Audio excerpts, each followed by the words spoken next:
بسم اللہ الرحمن الرحیم۔ الحمد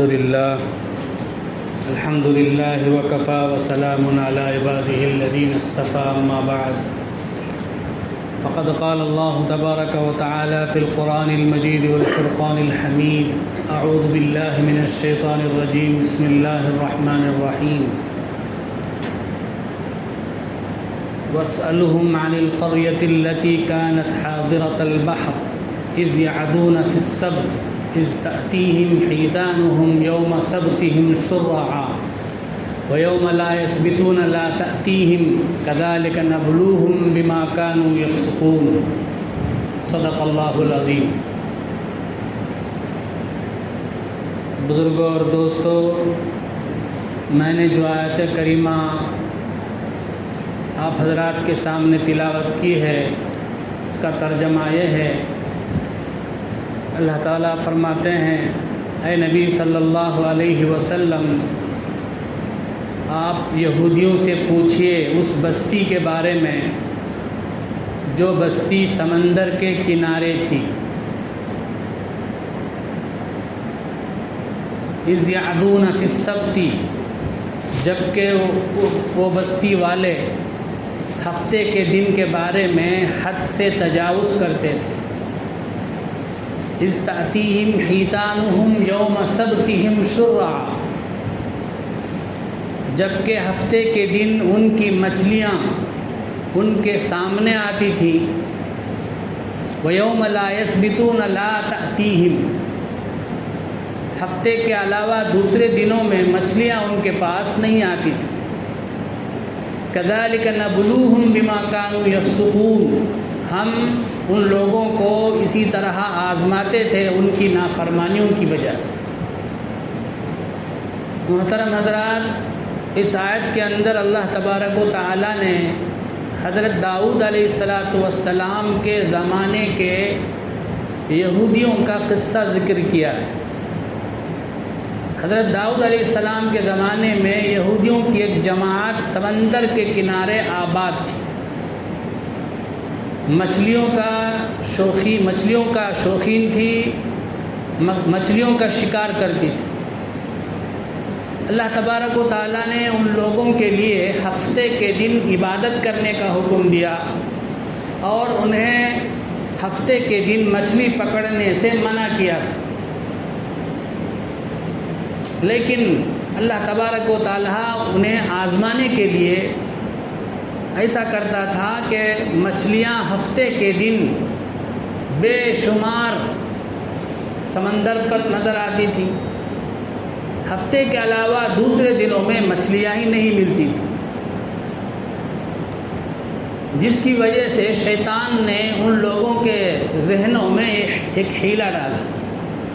چنانچہ ان لوگوں نے سمندر کے کنارے ایک ہاؤس بنا لیا، گڑھا کھود لیا اور سمندر سے ایک باریک سی نالی جو ہے اس گڑھے تک نکال لی۔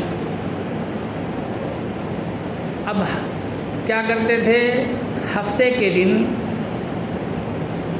اس نالی کے ذریعے سے سمندر کا پانی چھوڑتے تھے، جس کی وجہ سے پانی کے ساتھ ساتھ مچھلیاں بھی ہفتے کے دن اس نالی کے راستے سے اس گڑھے میں جمع ہو جاتے تھے۔ اس کے بعد اس نالی کو بند کر دیتے تھے، پھر دوسرے دن اتوار کے دن اس گڑھے سے مچھلیاں نکال لیتے تھے، کہتے تھے کہ ہم نے تو ہفتے کے دن مچھلیاں نہیں پکڑی۔ یہی عادت ان کی چلی آ رہی تھی، چلتے چلتے ان کا حال یہ ہو گیا کہ اب اس کے بعد یہ ہیلا کرنا چھوڑ دیے، کھلم کھلا خدا کی نافرمانی شروع کر دیے، بغیر کسی ہیلے کے ہفتے کے دن ہی شکار کرنا شروع کر دیے۔ تو ان لوگوں میں 3 جماعتیں بن گئیں، ایک واعظین کی اور ایک عاصین کی اور ایک ساکتین کی، یعنی ان میں سے ایک جماعت تو وہ تھی جو کھلم کھلا خدا کی نافرمانی کرتی تھی، ہفتے کے دن مچھلیوں کا شکار کرتی تھی، اور ایک جماعت وہ تھی جو ساکتین، خاموش تھے، اس کو برا سمجھتے تھے لیکن ان کو روکتے نہیں تھے، اور ایک جماعت واعظین کی، جنہوں نے ان لوگوں کو روکا کہ دیکھو یہ اللہ کی نافرمانی ہے، کھلم کھلا خلاف ورزی ہے، اس طرح مت کرو۔ تو بہرحال اللہ تبارک و تعالیٰ آگے کی آیتوں میں فرماتے ہیں کہ ہم نے بچا لیا ان لوگوں کو جنہوں نے ان کو اس عمل سے روکا. فلما نسوا ما ذکروا به انجینا الذین ینہون عن السوء واخذنا الذین ظلموا بعذاب بئیس بما كانوا یکسبون. جنہوں نے روکا ہم نے ان کو بچا لیا.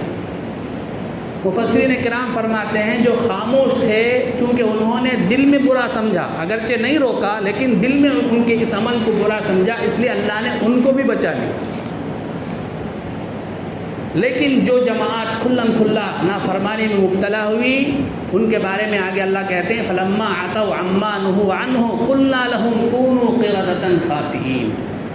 جب انہوں نے اللہ کے حکم سے تجاوز کیا تو ہم نے ان سے کہا کہ تم ذلیل بندر ہو جاؤ. چنانچہ جو لوگ ان کو روکے تھے انہوں نے اپنے اور ان کے درمیان میں ایک دیوار کو بنا لیا تاکہ ان سے علیحدہ رہیں. تو انہوں نے ایک دن دیکھا کہ وہاں سے کوئی آواز نہیں آ رہی ہے انسانوں کے چلنے کی پھرنے کی. تو انہوں نے دیوار کو پھلانگ کر دیکھا تو کیا دیکھتے ہیں کہ سب بندر بنے ہوئے. مفسرین کرام فرماتے ہیں جو نوجوان تھے وہ بندر بنا دیے گئے اور جو بوڑھے تھے وہ خنزیر بنا دیے گئے، سور بنا دیے گئے. تو بزرگ اور دوستو اس قصے میں ہم لوگوں کے لیے بہت سارے عبرت کی باتیں ہیں، بہت سارے احکام بھی اس سے ثابت ہوتے ہیں. سب سے پہلی بات تو یہ ہے کہ ہمارے سامنے اگر کھلم کھلا کوئی خلاف شریعت کام کر رہا ہو اور ہم اس کو روکنے کی طاقت رکھتے ہوں تو ہمیں روکنا ضروری ہے. اگر ہم نہیں روکیں گے تو ان پر جب عذاب آئے گا تو اس عذاب میں ہم بھی مبتلا ہو جائیں گے. وَاتَّقُوا فِتْنَةً لَا تُصِيبَنَّ الَّذِينَ ظَلَمُوا مِنكُمْ خَاصَّةً. اس عذاب سے بچو جو خاص طور پر تم ہی کو نہیں پہنچے گا. تو اس لیے اگر ہمیں طاقت ہے تو ضرور اس کو ہاتھ سے روکنا چاہیے. ہاتھ سے روک نہیں سکتے تو زبان سے روکنا چاہیے. زبان سے روک نہیں سکتے تو کم از کم دل میں تو برا سمجھنا چاہیے اور ان سے علیحدہ ہو جانا چاہیے. ان کے ساتھ گھل مل کر رہیں، ان کے ساتھ مل جل کر بیٹھیں، ان کے ساتھ جو ہے پرانے تعلقات باقی رکھیں. تو بزرگوں اور دوستوں جب ان پر عذاب آئے گا تو ہم بھی اس لپٹ میں چلے جائیں گے. ایک تو یہ بات. دوسری بات یہ معلوم ہوئی کہ شریعت میں اللہ کے حکم کو پورا کرنے سے بچنے کے لیے، اللہ کے حکم سے بچنے کے لیے حیلہ کرنا یہ جائز نہیں ہے. ایسا حیلہ کرنا جس کی وجہ سے اللہ کا حکم ٹوٹ جائے، اللہ کے حکم پر عمل نہ ہو، یہ جائز نہیں ہے. مثال کے طور پر میرے پاس اگر اس وقت زکوٰۃ کے برابر، نصاب کے برابر مال آ جائے تو ابھی زکوٰۃ فرض نہیں ہوگی، 1 سال گزرنا پڑے گا. ہے کہ نہیں مسئلہ؟ اب ہم نے کیا کیا، اب ہماری بیوی کے پاس زیورات ہیں، ہم رمضان کے مہینے میں زکوٰۃ نکالتے ہیں.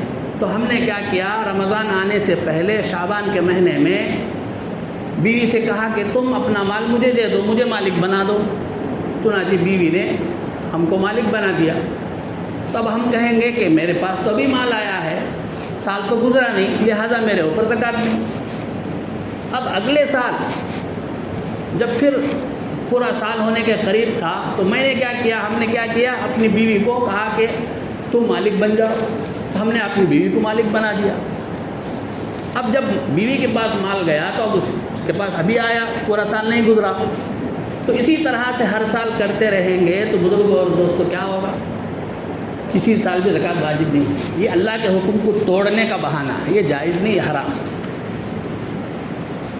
ہاں ایسا حیلہ جائز ہے جس کی وجہ سے اللہ کا حکم نہ ٹوٹے بلکہ اللہ کے حکم پر بھی عمل ہو جائے. اب مثال کے طور پر ہمارا کوئی دوست تھا، اس نے میرے پاس قرض لیا. میں جب قرض دیا تو میری نیت قرض دینے ہی کی تھی، زکوٰۃ دینے کی نہیں تھی. اب وہ جو دوست ہے وہ بہت تنگ دست ہے، اب زکوٰۃ قرض واپس نہیں کر سکتا ہے، اب مجھے زکوٰۃ بھی نکالنا ہے. تو اب اگر میں یہ نیت کر لوں کہ اس کے پاس جو میں نے میرا قرضہ ہے وہ میری طرف سے زکوٰۃ کی طرف سے ہے بولے تو زکوٰۃ ادا نہیں ہوتی. لیکن اس کے لیے فقہا نے حیلہ بتایا ہے. وہ حیلہ یہ ہے کہ اب میں کیا کروں گا، میرے اوپر جو بھی زکوٰۃ ہے اتنا زکوٰۃ کے بقدر پیسہ اس کے پاس جا کے دے دوں، جو میرا قرضدہ ہے اس کے پاس جا کے دے دوں گا۔ دینے کے بعد اب تو اس کے پاس پیسے آ گئے، اب میں اس سے پوچھوں گا کہ میرا قرضہ مجھے واپس کرو، تو اب وہ کیا کرے گا، اس پیسے میں سے میرا قرضہ واپس کر دے گا۔ تو اب کیا ہوا، زکوٰۃ بھی ادا ہو گئی، اس کا قرضہ بھی ادا ہو گیا۔ اس طرح اگر کریں گے تو یہ جائز ہے۔ تو بزرگوں اور دوستوں، ایسے ہیلے جائز ہیں جس سے شریعت کا حکم نہ ٹوٹے، ایسا ہیلا جائز نہیں جس کی وجہ سے شریعت کا حکم ٹوٹ جائے۔ تو اس لیے شریعت کے معاملے میں آج کل سودی معاملے میں، سودی تجارتوں میں، سودی کاروبار میں جو ہے بہت سارے ہیلے بہانے آ گئے ہیں۔ ہمارے نوجوان، ہمارے تجارت کرنے والے بھائی سوچتے نہیں، سمجھتے نہیں، یہ تو سود نہیں ہے نا، یہ تو کیا ہے، کیا بھی وڈی نہیں ہے نا بول کے سمجھ کے کیا کرتے ہیں، اس میں مبتلا ہو جاتے ہیں۔ اس لیے کوئی بھی معاملہ ہو تو سب سے پہلے علماء سے، مفتیان کرام سے رجوع کرنا چاہیے، اس کے بعد اس بیپار میں، اس تجارت میں لگنا چاہیے۔ اللہ تعالی ہمیں عمل کی توفیق عطا فرمائے۔